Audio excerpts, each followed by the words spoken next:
미국에 와서 가장 또 저한테 신선하게 다가왔던 말이 있어요.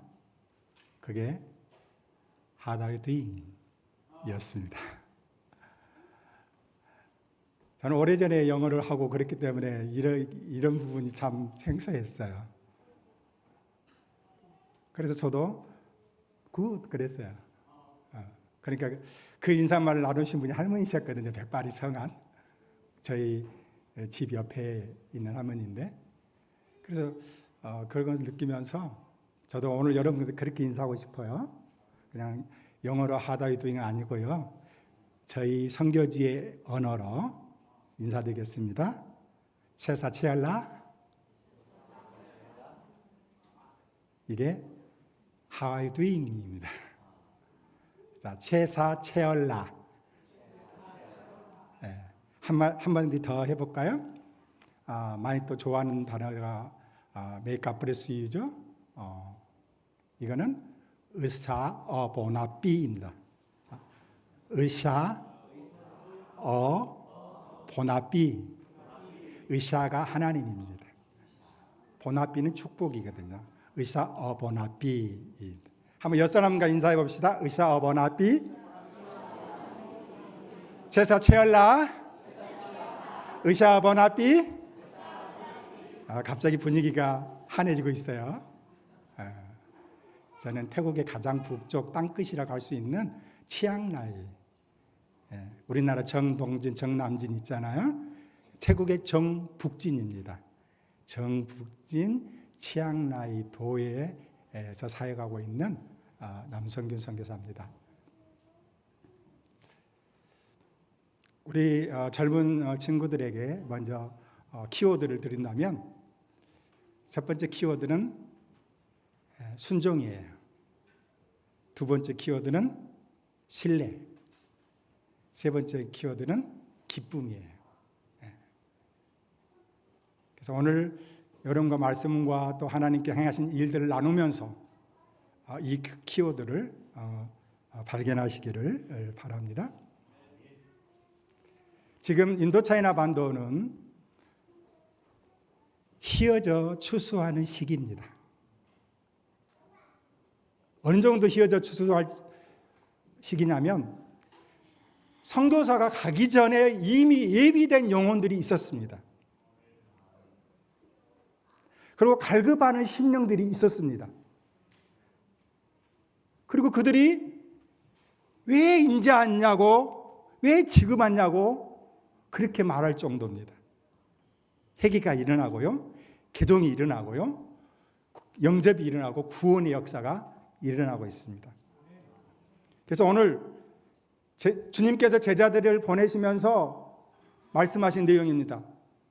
일할 곳은 많은데 추수할 일꾼이 적으니 일꾼을 보내주소서 하라. 할렐루야. 지금 하나님은 뭘 찾는 시간이냐면, 하나님은 일꾼을 찾으시는 거예요. 하나님 앞에 헌신되어서, 하나님 앞에 순종하여서 하나님을 신뢰하고 하나님의 기쁨 될 수 있는 사람, 그 사람을 찾고 있어요. 휘어져 추수한 시기, 낫을 베기도 전에 쓰러져 버리는 그런 휘어진 때, 열매가 익을 대로 익어져서 추수 때를 기다리는 시기가 저는 인도차이나 반도가 아닌가 그렇게 생각합니다. 그래서 추수할 일꾼이 부족하네. 주여 일꾼을 보내주소서. 우리의 기도 제목입니다. 주여 일꾼을 보내주소서. 그런데 일꾼을 보내려고 하니까 일꾼이 없는 거예요. 왜? 훈련되지 않았기 때문에, 준비되지 않았기 때문에. 훈련되지 아니하고 준비되지 아니하면 인류의 효과를 나타낼 수 없습니다. 제가 좋아하는 한국 속담이 있습니다. 나무꾼이 도끼날을 준비하는 시간은 헛된 시간이 아니다. 여러분 동의하십니까? 왜 헛된 시간이 아닐까요? 나무를 안 베어봤으니까 모르시죠? 저는 어릴 때 나무도 베어봤고요. 그리고 등짐을 지면서 나무를 해다가 불을 떼서 방을 덮였던, 밥을 지었던 그런 시절도 있었습니다. 그런데 도끼날이 혹은 낫이 잘 들지 아니하면 굉장히 힘이 듭니다. 일의 효율도 없고요. 그런데 가기 전에 미리 전날 낫을 다 이렇게 숫돌에 갈아 놓으면 다음날 일이 수월하게 됩니다. 그걸 준비라고 말할 수 있습니다. 하나님의 쓰임 받기 위해서, 하나님의 일을 위해서 우리가 무엇이 준비되어 있는가? 하나님은 준비된 사람을 통해서 일하신 줄로 믿습니다. 할렐루야. 여러분 준비되셨습니까? 무엇을 위해서 준비되셨습니까? 하나님은 미리 우리를 준비시키기도 하시지만 하나님께서 부르시는 사명을 따라서 나아갈 때에 나아가는 과정 속에서도 우리를 준비시킵니다. 자, 한번 PPT를 띄워주시겠습니까?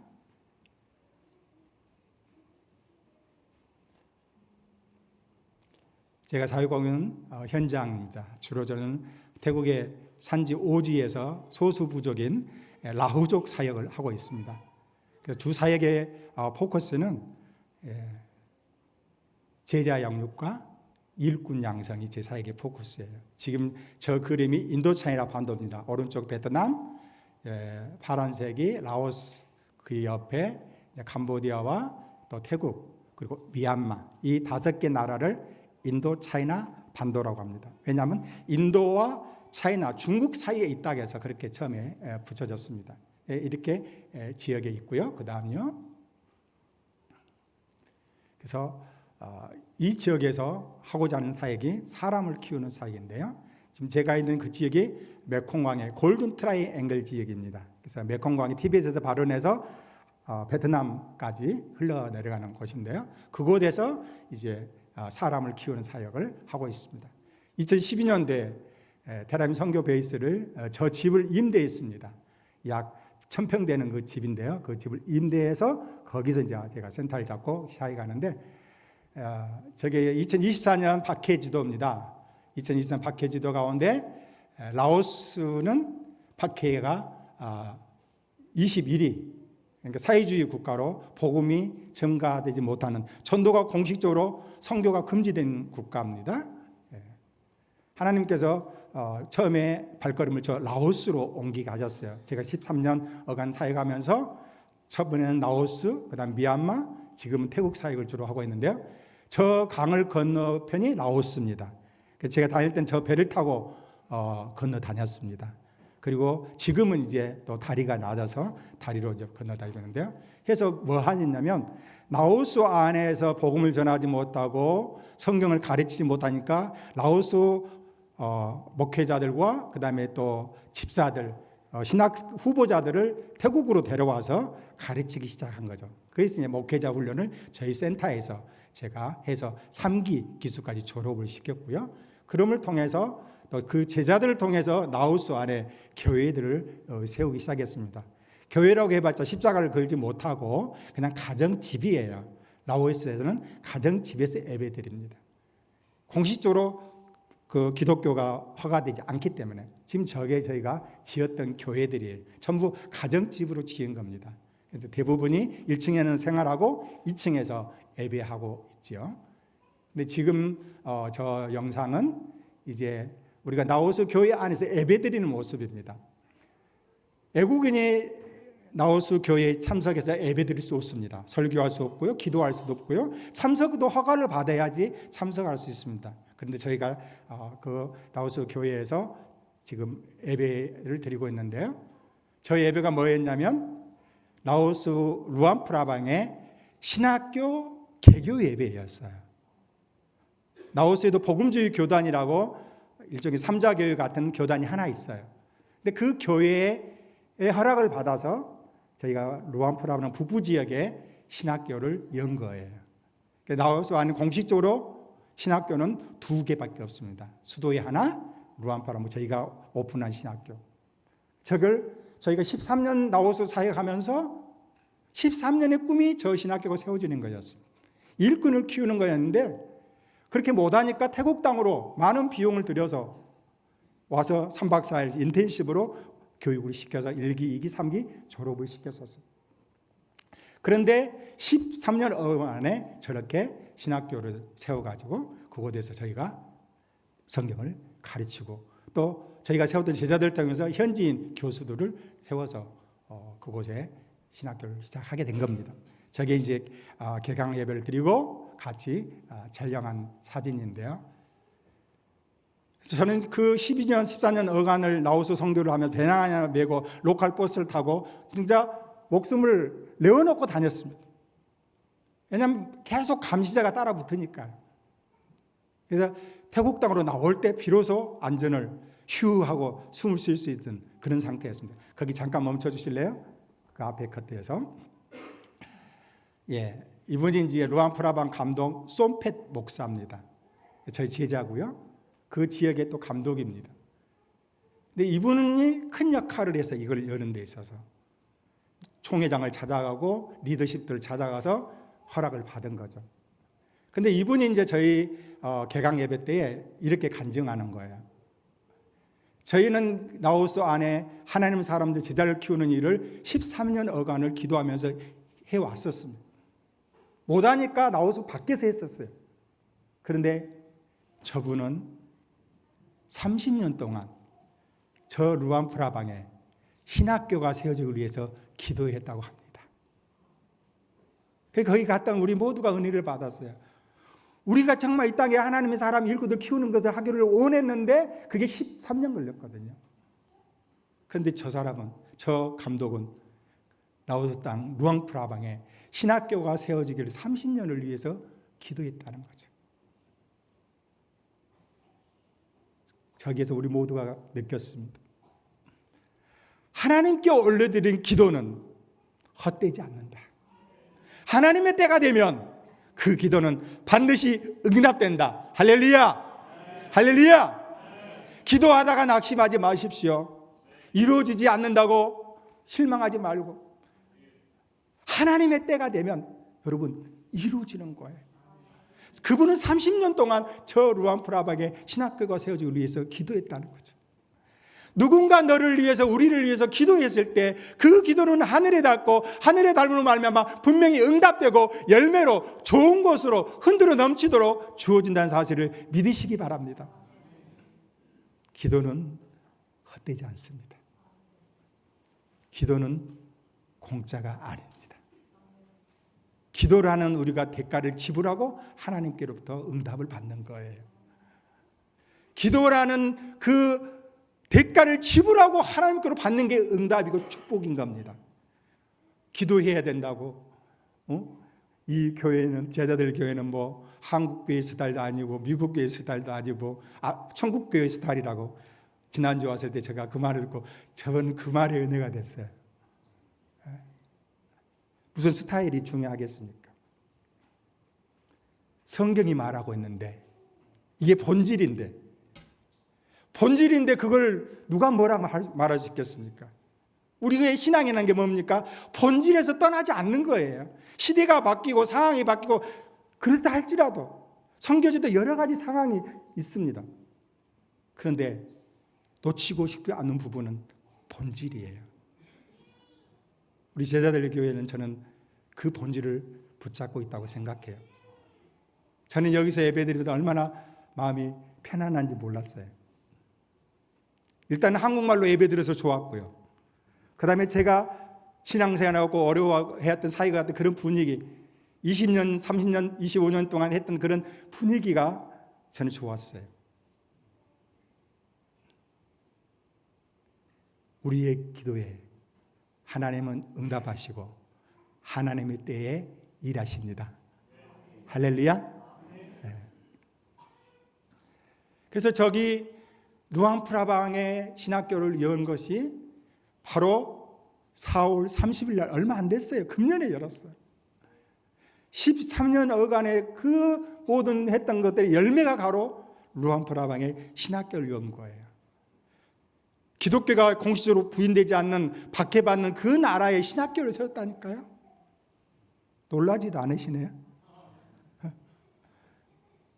저는 거기서 복음 전하다가 마을에 들어가서 하다가 잡혀갔고요. 구루도 살고 여권도 뺏기고요. 재판도 받았어요. 그래갖고 12시간 안에 추방하는 추방도 당해봤어요. 그렇게 하면서 들어갔던 곳이에요.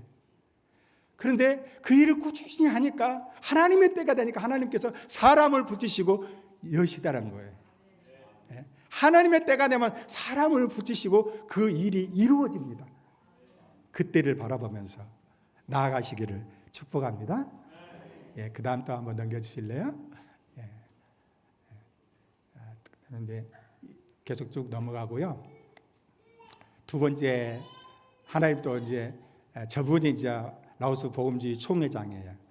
저희 선교회 대표가 신학교 설립을 공식적으로 허락받은 거죠. 저렇게 허락받으면 라오스 공산당이나 안기부나 거기서 터치를 못해요. 공식적으로 인정했기 때문에 그렇게 저희가 했습니다. 그래서 라오스 사역을 통해서 목회자 36명 졸업시켰고요. 그 다음에 8개 교회를 세웠고, 그 다음에 루앙프라방에 신학교가 세워지고 지금도 그 학교가 계속되고 있습니다. 다음 단계는요.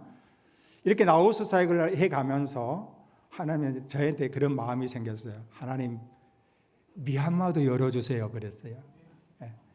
왜냐하면 저희가 있는 치앙라이에서 미얀마는 1시간이면 국경이거든요. 라오스는 1시간 반이면 국경이고, 그렇기 때문에 전략적으로 이 세 국경 사역을 할 수가 있는 거예요. 그래서 미얀마도 열어주세요 라고 하니까 하나님이 미얀마도 열어주셨어요. 아웅산 수지 정부가 들어서기 전 공산당이 지배하던 그런 시기에 들어간 거죠. 현지인 복장하고 들어가서 목회자들 만나고 사역자들 만나고 그리고 땅을 사고 그들의 이름으로 건물을 짓고 그리고 신학교를 시작한 거죠. 그 땅에서도 지금 하나님의 사람들이 자라나고 있습니다. 한국의 개혁주의 그런 신앙을 가지고 살아가고 있어요. 제가 SFC 때 했던 것처럼 하나님 중심, 성경 중심, 교회 중심을 가르치고 있어요. 그러한 마인드가, 의식이 그들 안에 심겨지고 있고 DNA가 심겨지고 있어요. 저는 성경을 가르치기를 원하지만 DNA는 이런 한국교회 DNA를 심어주고 있는 거죠. 그래서 거기에서 이제 사역자들이 일어나고 있는 거죠. 이 졸업식입니다. 1회 졸업식. 그리고 금년 3월 달에 또 코로나가 멈췄다가 2회 졸업시켰고요. 하나님 미얀마도 열어주셨습니다. 미얀마로도 보아야하리다. 미얀마로 열어주세요. 기도하니까 하나님 미얀마도 열어주셨어요. 근데 어떻게 미얀마가 열려졌냐면 저희가 필리핀에 선교를 할 때에 그 필리핀에 유학 온 미얀마 사람들이 3사람 있었어요. 그래서 그 사람들을 4년 동안 학비를 저희가 지원했어요. 그런데 거기 마치고 졸업하고 목사 안수 받고 온 미얀마 사람이 바로 제가 들어가는 탓질레게는 거기에 사역하고 있었던 거예요. 그 사람하고 컨택이 돼가지고 미얀마 신학교 사역이 열린 거였어요. 그때는 몰랐습니다. 그 미얀마 온 사람들을 후원하면서 그냥 사람을 키운다는 마음으로 협력하고 학비, 장학금을 대주고 이랬는데 지금 제 사역에 아주 중요한 파트너가 됐어요. 그래서 그 한 사람은 그 미얀마 신학교의 학장이 됐어요. 그렇게 선교사 그리고 신학생을 후원했던 그 후원이 지금은 저의 사역자, 동역자, 파트너가 됐다는 사실이죠. 하나님은 그렇게 이리 오셨어요. 그래서 미얀마도 지금은 이렇게 든든하게 세워져 가면서 또 졸업생을 배출하고 9개 교회를 세우고 1개 고아원을 세우고 미얀마의 법인을 세워서 미얀마 교회를 지금 움직여가고 있어요. 지금 현재는 저희가 그곳에 가지를 못합니다. 우리 애국인들이 짜잉뚱이 나는 그곳을 가지 못하게 돼 있어요. 지금 미얀마가 내전 상태여가지고. 그래서 저는 이제 양곤을 통해서 비행기 타고 이제 들어가는데요. 그래서 지금은 이제 저희 치앙라이 태국으로 데려와서 저희가 교육을 해요. 3개월에 한 번씩 인텐시브로 또 현지인 교수들이 교수하고 이렇게 해서 진행해 가고 있습니다. 그래서 하나님께서 또 미얀마도 열매 맺도록 하셨습니다. 그러면서 하나님께서 또 코로나 기간에 이 국경이 닫혔습니다. 2020년도 3월경에. 그래서 3년 동안 국경이 닫혔는데 그때 하나님께서는 또 어디로 인도하셨냐면 태국의 산지족, 소수 부족인 라후족으로 인도해 주셨습니다. 잠깐 멈춰 주실래요? 그 당시에 한국으로 이렇게 이제 철수한다는 그런 대사관의 메시지가 있었습니다. 왜냐하면 하루에 2만 5천 명이 환자가 발생한 거예요. 그리고 하루에 200명, 300명씩 죽는 거예요. 그래가지고 태국 정부가 국경을 크로징했을 때 한국 대사관에서 특별기를 태워서 교민들을 수송했습니다. 1차, 2차, 3차. 3차 때 메시지가 저한테 왔어요. 또. 그래서 하나님 앞에 무릎 꿇었습니다. 하나님 어떻게 할까요? 근데 하나님께서 기도하는 가운데 희미한 이미지를 하나 보여주셨어요. 그건 암탉이 병아리를 품고 있는 모습이었습니다. 하나님 이거 뭡니까? 라고 물었을 때에 나에게 이런 감동이 있었어요. 지금 너희가 돌보고 있는 아이들, 목회자들 이런 사람들이 바로 저 병아리와 같다. 그런데 어미가 돌보기를 않고 떠나가 버리면 저 새끼들은 어떻게 되겠느냐라는 감동을 주시는 거죠. 그래서 하나님 남겠습니다. 순종하겠습니다. 순종하고 남았습니다. 그 이후로 지금까지 코로나 한 번 저희 부부 걸리지 않았습니다. 지켜주셨습니다. 그리고 하나님은 또 저에게 선물을 주셨습니다. 어떤 선물을 주셨냐면 코로나 때에 그 미얀마 신학교에 그 처형이 태국 땅에 사는 거예요. 그래서 돌아다니도 못하고 어디 가지도 못하니까 제가 바람 쐬러 간다고 그 산마을을 가게 된 겁니다. 찾아서. 그런데 그때 미처 몰랐습니다. 이게 제 사역지가 될 줄을요. 코로나 때 한번 바람 쐬러 피나는 처처럼 간다고 간 그 길이 제 사역지가 됐어요. 저는 그것을 하나님이 인도하셨다고 생각합니다. 그 인도함 속에서 하나님께서 교회들을 세우기 시작했어요. 그냥 무너진 교회를 세운 게 아니라 개척해서 세우게 된 거예요. 코로나 시기에 다 크로징했어요. 외부 사람 못 들어갑니다. 대나무로 다 바리케이드를 쳐서 못 들어가요. 그런데 저는 저 집사람 들어갔어요. 왜? 현지인이 거가 있잖아요. 그 현지인하고 같이 들어가니까 프리패스가 된 거예요. 그래가지고 마을 공토에서 전도하고 또 성경 가르치고 그리고 예수를 전하고 아픈 사람 또 애기 못난 사람 뭐 무당 귀신 들린 사람 찾아가서 기도해 줬습니다. 그런데요, 하나님이 그 마을에 복음을 들려주시려고 전하게 해주고 어떻게 하셨냐면 첫 번째는 무당이 여러분 제 앞에 무릎 꿇는 일이 생겼어요. 어떻게? 그 마을에 5명의 무당이 있는데 주술사예요. 그런데 제가 복음을 전하고 마을에서 공터에서 어린이 사역도 하고 막 이렇게 하니까 이 사람이 막 떠드는 거예요. 하지 말라고. 그래서 사람들이 다 흩어지는 거죠. 그래서 참 마음으로 조금 화가 났어요. 근데 이 사람이 마치고 나서 그러는 거예요. 저한테 내가 이 지사장인데 당신을 위해서 기도해 주고 싶다는 거예요. 그래서 그래? 너 잘됐다 속으로. 그럼 나도 너를 위해서 기도해 줄게. 오케이? 그러니까 좋겠다는 거예요. 그래서 그 주술사 무당은 제 가슴에다가 손을 대고 기도했어요. 그리고 저는 어떻게 기도했을까요?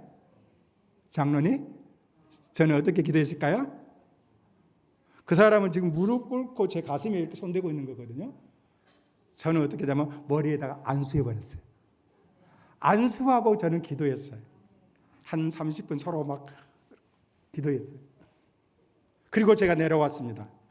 그런데 3일 후에 그 마을 사는 우리 사역자가 저한테 헐레벌떡하고 찾아왔어요.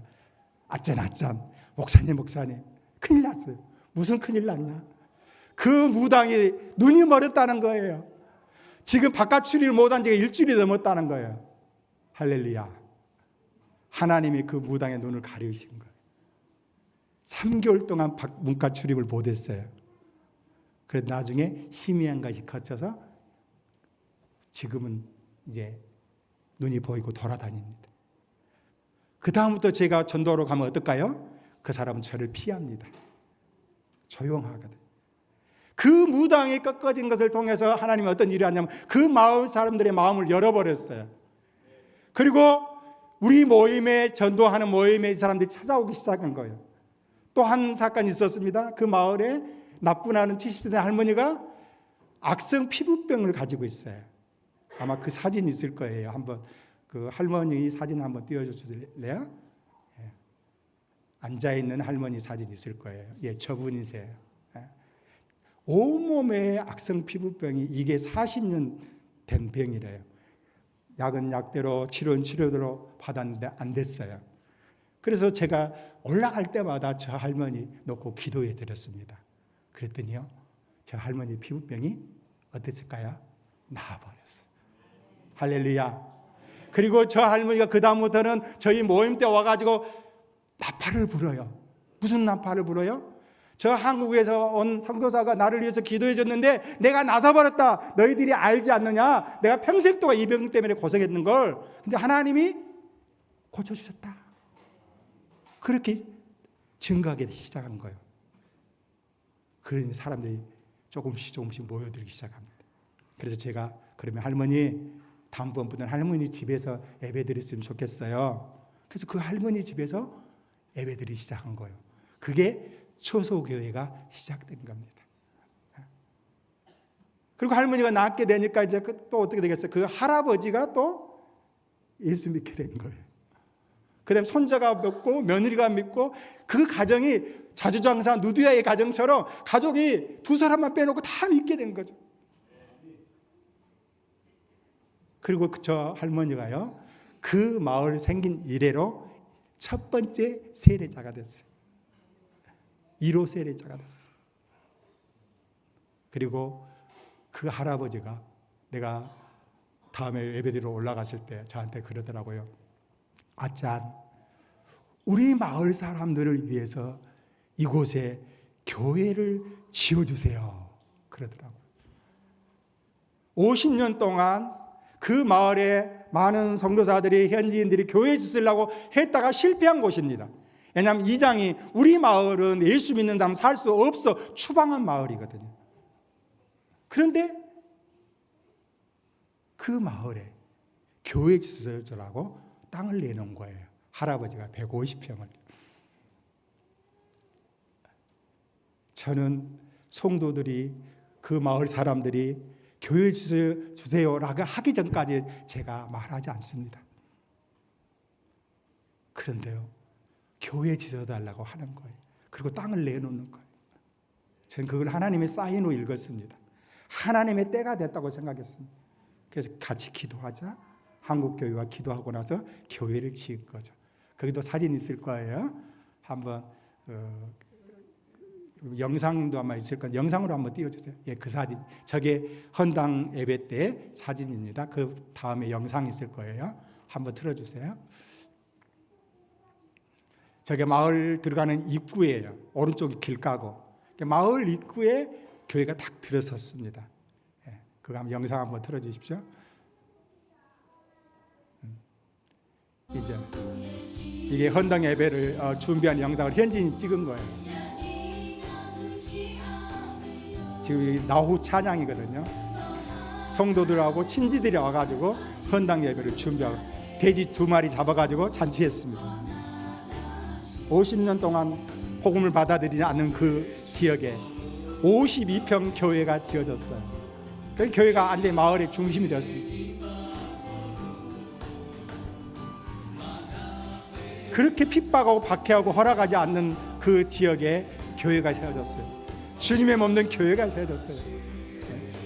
깽루왕 교회라고 합니다. 우리 하나님은 살아계십니다. 우리 하나님이 승리하셨습니다. 하나님께서 이것을 하셨습니다. 내 능력으로 사람의 힘으로 못하지만 하나님이 하셨습니다. 하나님께서 기사와 이적을 나타내시고 무당을 꺾으시고 치료하시고 7년 동안 아기를 못 낳는다가 아기를 낳고 이런 간증거리가 너무 많아요. 그래서 그들이 교회 짓는 것을 핍박하지 못하게 하나님 막으셨던 거예요. 그렇게 하고 저 교회 짓고 그렇게 돼지 2마리 잡아서 마을 잔치한 거예요.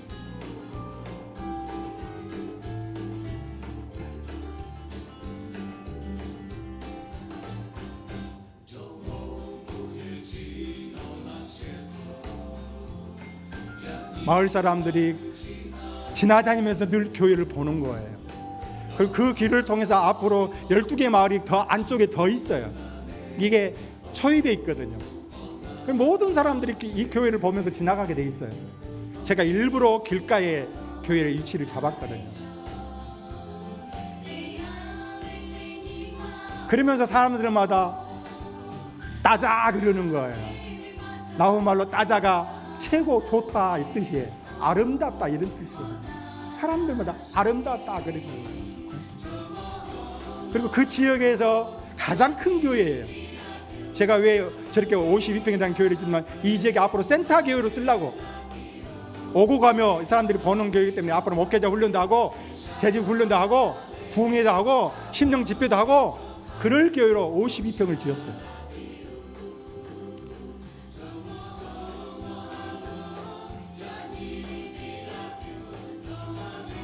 그 할머니 한 사람이 치료받고 나서 예수를 만나고 세례받고 구원을 받는 하나님의 백성이 되더니 그 남편이 믿고 그 가정이 믿고 그리고 그들이 가정이 헌신해가지고 그 땅을 들여서 교회를 짓게 됐잖아요. 그리고 그 마을 사람들이 이제 복을 받게 되고 마을의 중심이 됐어요. 우상 섬기는 게 중심이 아니라 교회가 마을의 중심이 됐다니까요. 교회가 중요한 이유가 거기 있어요. 교회는 코인이아입니다. 교제입니다. 삶의 중심이 교회 중심으로 마어지면 그 마을이 바뀌거든요. 이제 제사 먼저 지내던 것이 이제는 바뀐 거예요. 교회에서 예배드리고 그 다음에 가서 해요. 안 믿는 사람들도. 그래서 저는 꼭 행사들마다 마을 안 믿는 사람들 다 초청해요. 함께 예배드리거든요. 돼지 1마리 2마리 내면은 마을 잔치가 되니까. 하나님 그렇게 놀랍게 일하셨어요. 왜 그 일이 일어났을까요? 저는 저 마을에 올라가다가 2번 그 빗길에 미끄러져갖고 밑에 벼랑길로 떨어져 죽을 뻔한 적이 있어요. 비 오는 날 약속했기 때문에 그 마을에 제가 미리 연락을 해야 되거든요. 근데 오늘 막 미끄러지고 그러는 거예요. 그래도 약속했으니까 가야지 하고 올라간 거죠. 쉐보레 제 SUV 그것도 포일 차인데 그런데도 그게 미끄러진 거예요. 그리고 그 낭떠러지로 떨어지는 거예요. 그런데 그 순간 위기의 순간에 주야 하고 부르짖은 거죠. 신기하게도 근데 그 턱에 딱 걸린 거예요. 그래가지고 살아난 적도 있어요. 바로 저희가 아는 길가 옆에가 강이에요. 도로 바로 옆에가. 근데 아무런 난간도 없어요. 순식간에 떨어지는 그런 사고가 많이 나는 지역이에요. 그럼에도 불구하고 순종하고 갔어요. 순종하고 가니까 하나님께서 일하시더라고요. 하나님께서 열매 맺게 하시더라고요. 네. 제가 코로나 어간에 한국으로 돌아가지 않냐고 남았잖아요. 순종했잖아요. 그래서 코로나 어간에 6개 교회를 지었고요. 그 이후에 4개 교회를 지은 거예요. 2개 교회는 무너진 교회를 초가집으로 된 그런 교회를 세워준 거고, 너무 주님의 집, 아버지의 집이 이래서 되겠냐라는 그런 안타까움이 있어서 지어준 거고, 나머지는 8개는 다 개척해서 세운 교회.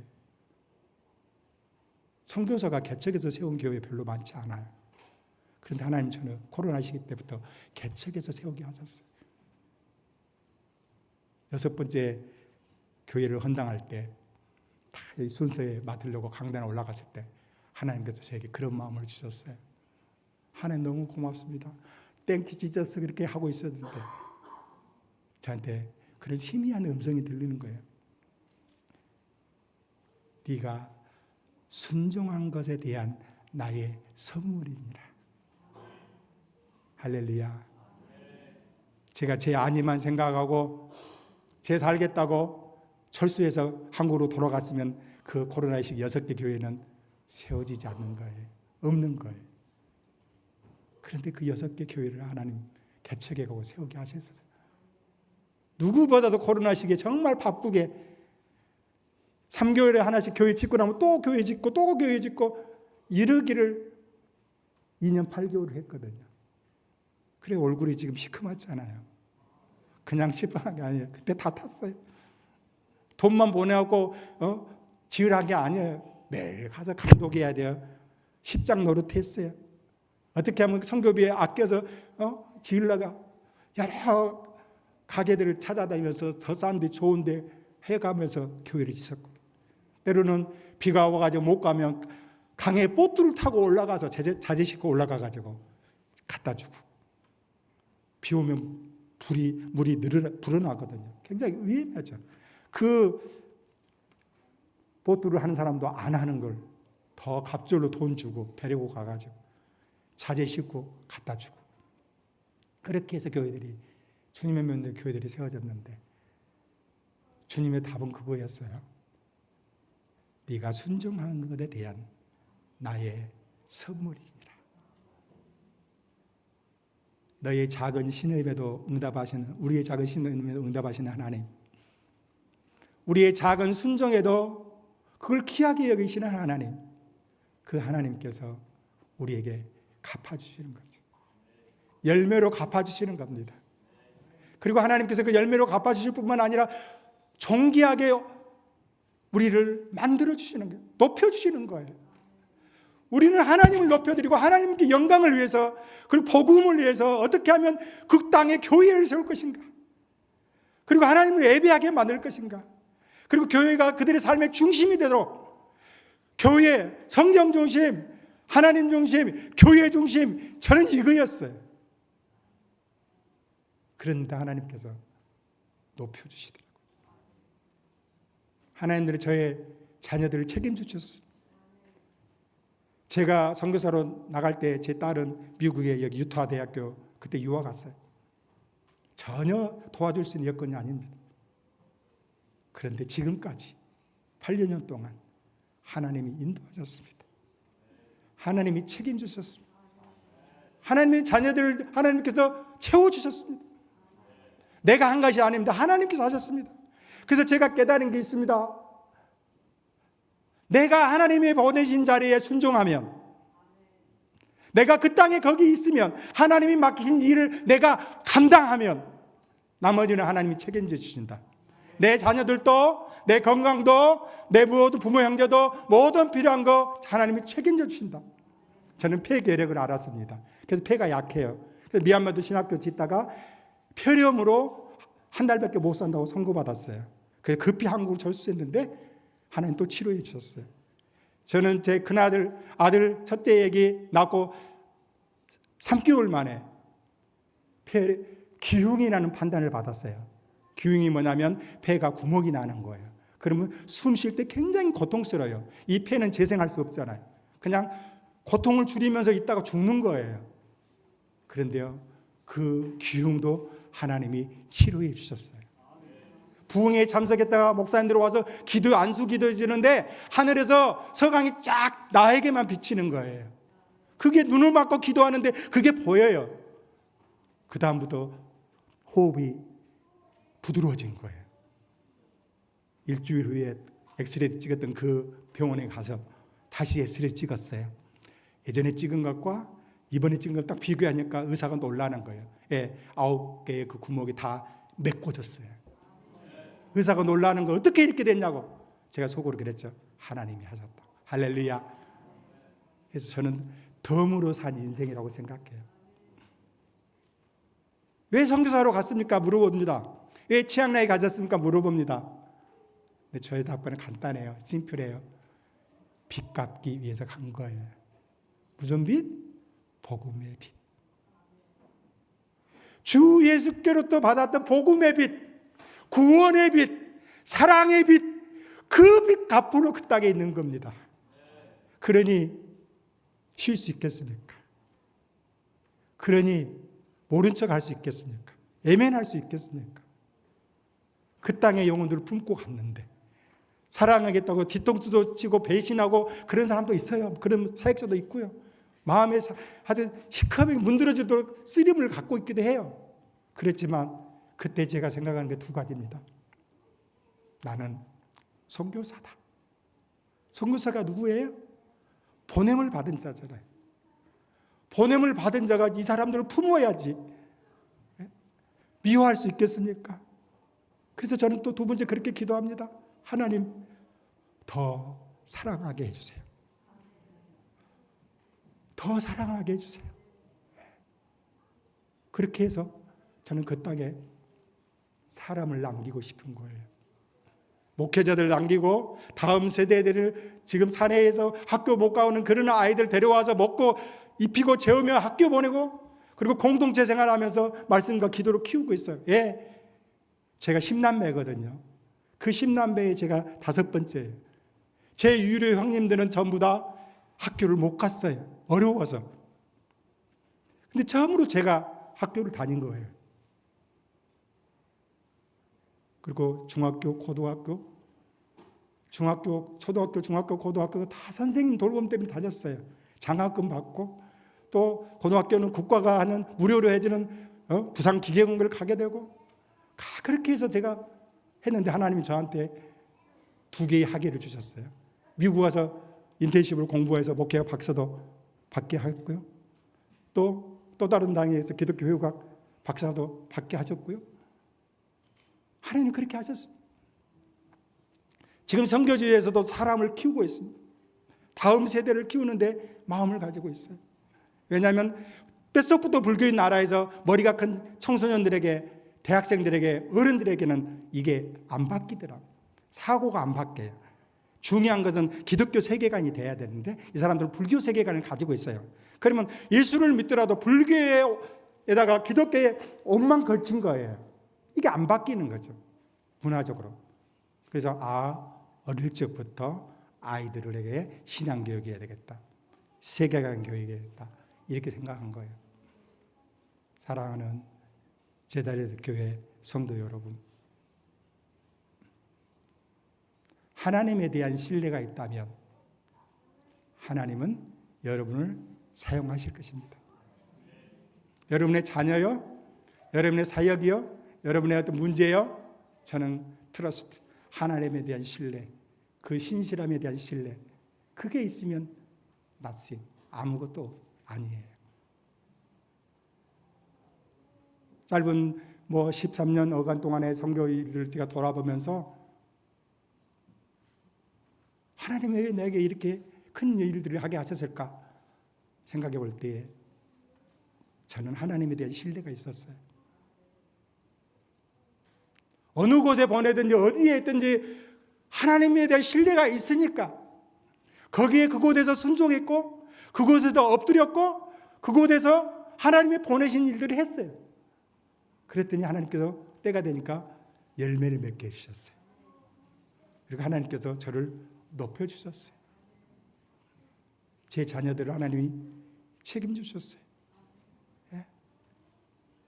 유타 대학에 이제 그 5년 박사과정 동안 그리고 끝나고 나서 또 바로 조교수로 이게 되는 일이 아니에요.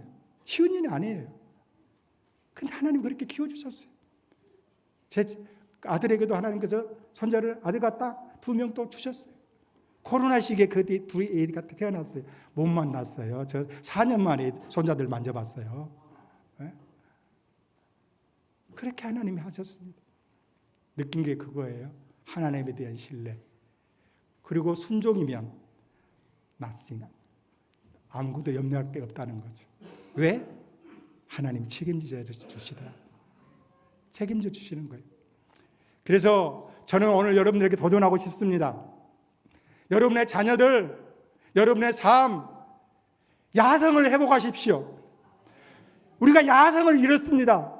선교지에서 선교팀들 제가 많이 받고 있잖아요. 그러면서 느낀 게 뭐냐면 그분들이 야성이 없다는 거예요. 너무 편안하고 안일하고 오러바라는 그런 것에 젖어 있다는 거죠. 근데 우리가 서 있는 이 땅도 선교지인 겁니다. 여러분이 살고 있는 삶, 치열하게 살아가는 삶도 선교지인 거예요. 그럼 뭘 회복해야 돼요? 야성을 회복하십시오. 할렐루야. 특별히 젊은 친구들에게 도전하고 싶습니다. 야성을 회복하세요. 좀 도전하세요. 무모하더라도 좀 해보라는 거예요. 실패하면서 배우는 거고 실패하면서 잘하는 거예요. 제 별명이 뭔지 아세요? 제 어떤 이렇게 선교 간증을 듣고 한 성도님이 저한테 별명을 지어줬어요. 뚫어뻥 선교사라고. 막힌 것을 뚫어뻥 하고 둔대요. 다 뚫어갔거든요. 라오스 사역, 미얀마 사역, 태국의 산지 사역, 지금 13년 동안 이 사역들이 막힌 걸 다 돌파해 간 거예요. 돌다리도 두들려 간 게 아니라 그냥 하나님께서 보여주면 그냥 간 거예요. 아무도 가지도 않은 그 길을 가니까 그 길 끝에 가니까 사람들이 있더라니까요. 영혼들이 있더라니까요. 그래서 그들에게 복음을 전한 거예요. 그래서 교회 세운 거고 그 교회를 통해서 복음이 확산되어 나간 거죠. 우리 청소년 여러분, 자녀된 여러분들 도전하시길 바랍니다. 주저함이나 어떤 염려나 이런 거 있을 수 있습니다. 그런데 기억하십시오. 하나님에 대한 신뢰만 있다면 이건 문제가 안 된다는 거예요. 하나님에 대한 신뢰. 정말 여러분이 믿는 하나님이 살아계십니까? 저는 현장에서 하나님의 살아계실 수도 없이 목도했습니다. 막 전율이 올 정도로 목도하고 부러워합니다. 그러면서 느낀 것은 그때마다 저는 더 순종하겠습니다. 더 순종하겠습니다. 그때는 깨닫지 못했는데 하나님의 오묘한 비밀들이 시간이 되게 다 이루어지는 거예요. 그래서 저는 돌파해 가고 있습니다. 저의 기도 제목은 그겁니다. 다른 게 아니에요. 넥스트예요. 항상이에요. 하나님 다음은요? 다음은 어디로 갈까요? 다음은 무슨 일을 할까요? 다음은 어떻게 할까요? 넥스트, 넥스트, 넥스트 늘 저는 그걸 묻습니다. 그런데요, 요즘 느끼는 건 그거예요. 저한테 그런 마음을 주시는 것 같아요. 야, 그만 넥스트 하고 네가 마음에 드는 대로 꼴리는 대로 해. 그런 것 같아요. 늘 물었거든요. 이거 해야 돼요, 말해야 돼요. 이거 해야 돼, 이리 가야 돼요, 말해야 돼요. 이 사람하고 해야 돼요, 말해야 돼요. 물었는데 요즘은 하나님이 그런 것 같아요. 그냥 마음에 드는 마음을 따라서 그냥 순종하고 가면 그 일이 하나님이 축복해 주시더라니까요. 그 일에 함께해 주시더라니까요.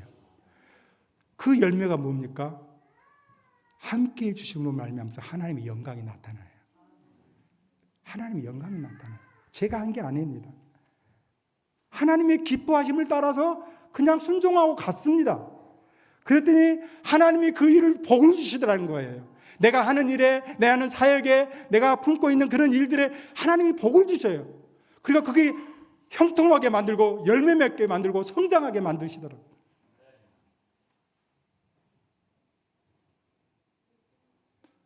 하나님이 여러분을 위해서 일할 수 있는 기회를 주세요. 여러분이 하려고 하지 말고. 여러분이 할 거는, 저와 여러분이 할 건 뭐겠습니까? 신뢰잖아요.